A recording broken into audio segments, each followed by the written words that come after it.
Hello student, welcome to ABC classes. आज मैं इस वीडियो में आपको जीन प्याजे की कुछ क्वेश्चन प्रैक्टिस कराने वाली हूँ। जैसा कि मैंने आपको पिछले वीडियो में क्वेश्चन प्रैक्टिस कराया था कुछ, तो चलिए चलते हैं क्वेश्चन नंबर फर्स्ट की तरफ।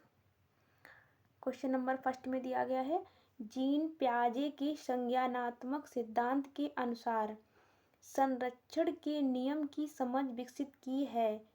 आपके पास 4 ऑप्शन दिए गए हैं, आपको सही ऑप्शन पर टिक करना है। फर्स्ट में दिया गया है मूर्त संक्रियात्मक अवस्था, सेकंड में दिया गया है संवेदी गामक स्तर पर, और थर्ड में दिया गया है पूर्व संक्रियात्मक स्तर पर, फोर्थ में दिया गया है इनमें से कोई नहीं। तो आपका बिल्कुल सही ऑप्शन इसमें हो जाएगा फर्स्ट।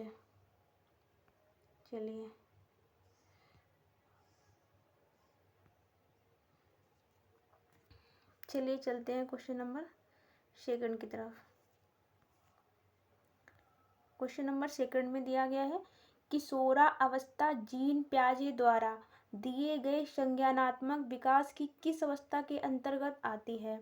आपके पास 4 ऑप्शन दिए गए हैं, आपको सही ऑप्शन पर टिक करना है।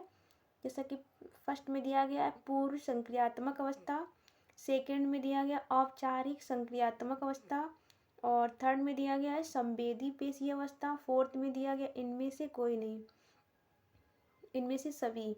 तो आपका बिल्कुल सही ऑप्शन हो जाएगा सेकंड।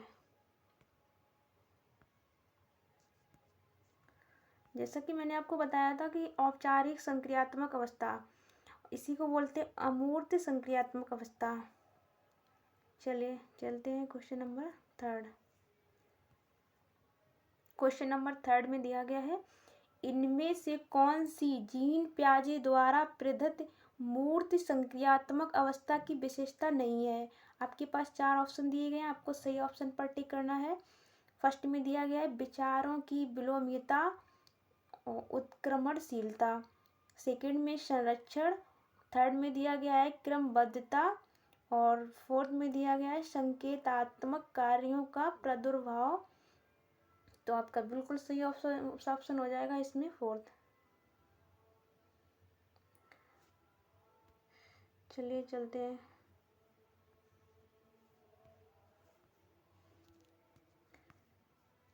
जैसे कि मैं आपको बता दूं कि विचारों की विलोम्यता या फिर उत्क्रमणशीलता का मतलब होता है कि जब बच्चा मूल बिंदु वापस आ जाता है थोड़ा सा भी परिवर्तन करने पर, तो उसे कहते हैं विलोम्यता का मतलब भाव पाया जाता है।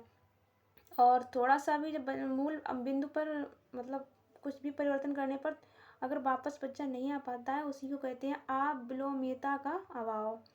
और संरक्षण का मतलब होता है कि मूल आकृति पर जरा सा भी बदलाव करने पर जब बच्चा मूल आकृति को पहचान जाता है, उसे ही संरक्षण का अभाव कहते हैं। और अगर थोड़ा सा भी परिवर्तन करने पर अपनी मूल आकृति को नहीं पहचान पाता है, उसे ही संरक्षण का अभाव कहते हैं। तो चलिए क्वेश्चन नंबर फोर्थ की तरफ।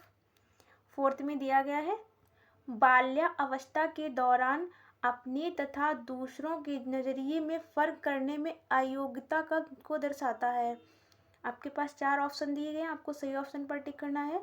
फर्स्ट में दिया गया है केंद्रीयस्थ, इसी को कहते हैं सेंट्रिसिज्म, और सेकंड में दिया गया आत्म केंद्रस्थ, इसी को कहते हैं इगोसेंट्रिसिज्म, थर्ड में दिया गया है गुणात्मकवाद, इसी को कहते हैं एनिमिज्म, और इसमें फोर्थ में दिया गया इनमें से कोई नहीं। तो आपका सही ऑप्शन हो जाएगा सेकंड।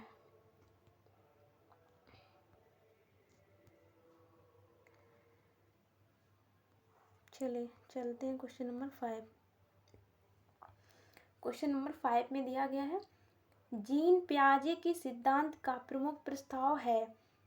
जैसा कि फर्स्ट में दिया गया है बच्चों की सोच वयस्कों से बेहतर होती है, सेकंड में दिया गया है बच्चों की सोच गुणात्मक रूप में वयस्कों से भिन्न होती है, और थर्ड में दिया गया बच्चों की सोच मात्रात्मक रूप से वयस्कों से भिन्न होती है, और डी में दिया गया है या फिर इनमें से कोई नहीं। तो आपका सही ऑप्शन हो जाएगा सेकंड, बच्चों की सोच गुणात्मक रूप में वयस्कों से भिन्न होती है। चलिए चलते हैं क्वेश्चन नंबर 6 की तरफ। 6 में दिया गया है, पियाजे के अनुसार संज्ञानात्मक विकास की वह अवस्था जिसमें बालक वस्तु स्थायित्व प्रदर्शित करते हैं। आपके पास 4 ऑप्शन दिए गए हैं, आपको सही ऑप्शन पर टिक करना है। फर्स्ट में दिया गया है पूर्व संक्रियात्मक काल, और सेकंड में दिया गया है इंद्रिय जनित काल, थर्ड में दिया गया है मूर्त संक्रियात्मक काल, और फोर्थ में दिया गया इनमें से कोई नहीं। तो आपका बिल्कुल सही ऑप्शन जाएगा सेकंड, इंद्रिय जनित काल। चलिए चलते हैं क्वेश्चन नंबर 7 की तरफ। जैसा कि दिया गया है इसमें, पियाजे के अनुसार पूर्व संक्रियात्मक अवस्था की विशेषता क्या है। फर्स्ट में दिया गया है तार्किक चिंतन, सेकंड में दिया गया है परिकल्पना, और थर्ड में दिया गया है प्रतिपूर्ति निर्माण, फोर्थ में दिया गया है प्रतीकात्मक प्रक्रिया। तो बिल्कुल आपका सही ऑप्शन हो जाएगा थर्ड वाला सी, प्रतिपूर्ति निर्माण। जैसा कि तार्किक चिंतन ये किशोरावस्था में करता है, परिकल्पना बनाना, योजनाएं बनाना ये भी किशोरावस्था में, और प्रतीकात्मक प्रक्रिया ये भी योजना बनाना, तार्किक करना, तार्किक चिंतन करना, योजना बनाना ये भी प्रतीकात्मक प्रक्रिया, ये भी किशोरावस्था में आ जाएगी। तो चलिए क्वेश्चन नंबर चलते हैं 8 पर। 8 में दिया गया है बच्चे अपनी समझ से विश्व की परिकल्पना करते हैं, ये परिभाषा है। आपके पास 4 ऑप्शन दिए गए, आपको सही ऑप्शन पर टिक करना है। फर्स्ट में दिया गया कोहलबर्ग, और सेकंड में स्किनर, थर्ड में पियाजे, फोर्थ में इनमें से कोई नहीं। तो आपका सही ऑप्शन हो जाएगा पियाजे।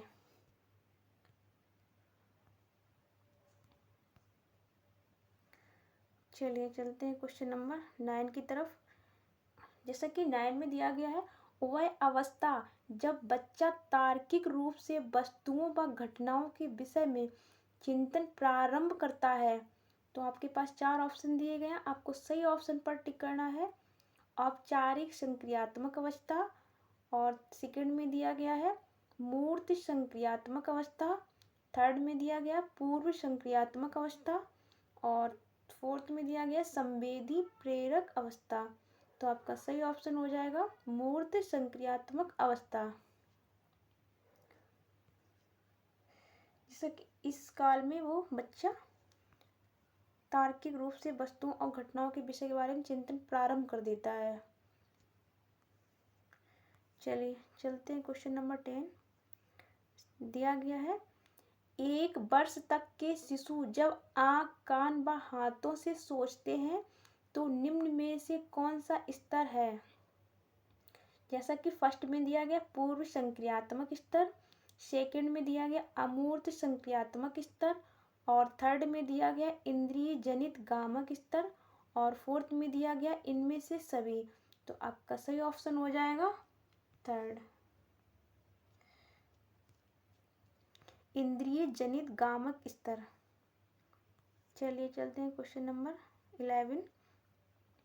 जैसा कि दिया गया है पूर्व संक्रियात्मक काल में आने वाली संज्ञानात्मक योग्यता है। फर्स्ट में दिया गया है अमूर्त चिंतन की योग्यता, सेकंड में दिया गया है परिकल्पनात्मक निष्कर्ष चिंतन, और थर्ड में दिया गया है लक्ष्य कृदृष्टि व्यवहार की योग्यता, और फोर्थ में दिया गया दूसरों के दृष्टिकोण को समझने की योग्यता। तो आपका सही ऑप्शन इसमें हो जाएगा थर्ड। जैसा कि आपको पता ही होगा कि अमूर्त चिंतन ये तो किशोरावस्था में होता है, परिकल्पना बनाना, योजना बनाना ये भी किशोरावस्था में जाएगा, और दूसरों के दृष्टिकोण को समझने की योग्यता नहीं, मतलब पूर्व सक्रियात्मक अवस्था में नहीं आती है, कि वो बस केवल अपने बारे में सोचता है, अहम केंद्रित होता है, एक ही तरह से सोचता है। चलिए ये भी नहीं होगा। Question number 12। जैसा कि दिया गया इसमें पियाजे मुख्यतः किस क्षेत्र में योगदान के लिए जाने जाते हैं। आपके पास 4 ऑप्शन दिए गए, आपको सही ऑप्शन पर टिक करना है। फर्स्ट में दिया गया भाषा विकास, सेकंड में नैतिक विकास, थर्ड में ज्ञानात्मक विकास, और फोर्थ में दिया गया है सामाजिक विकास। तो आपका सही ऑप्शन हो जाएगा ज्ञानात्मक विकास। चलिए चलते हैं 13 में दिया गया है, मानसिक संरचनाएं जो चिंतन के निर्माण प्रखंड हैं, इसके लिए पियाजे ने किस शब्द का प्रयोग किया है। आपके पास 4 ऑप्शन दिए गए, आपको सही ऑप्शन पर टिक करना है। फर्स्ट में दिया गया विकास का क्षेत्र, और सेकंड में दिया गया स्कीमा, और थर्ड में दिया गया ए भी दोनों, और फोर्थ में दिया गया कोई नहीं। तो आपका सही ऑप्शन इसमें हो जाएगा स्कीमा। जैसे कि मैं आपको बता दूं कि इसमें स्कीमा का मतलब होता है कि बच्चों का जो सूचनाओं का जो भंडार गृह मतलब होता है, वो पियाजे स्कीमा को ही मानते हैं कि जो मतलब ज्ञान और जो सोच तर्क ये सब जहाँ से वो करता है, वो स्कीमा में ही मतलब स्टोर होता है। बच्चों की जो सूचनाओं का भंडार गृह वो स्कीमा कहलाता है। चलिए चलते हैं क्वेश्चन नंबर 14। जैसा कि दिया गया है, नैतिक विकास का सिद्धांत निम्न में से किसके द्वारा दिया गया। आपके पास 4 ऑप्शन है, आपको सही ऑप्शन पर टिक करना है। फर्स्ट में दिया गया जीन पियाजे, और सेकंड में दिया गया E.L. थॉर्नडाइक, थर्ड में दिया गया एल कोहलबर्ग, और फोर्थ में दिया गया A.C. दोनों। तो बिल्कुल आपका सही ऑप्शन इसमें हो जाएगा A और C दोनों।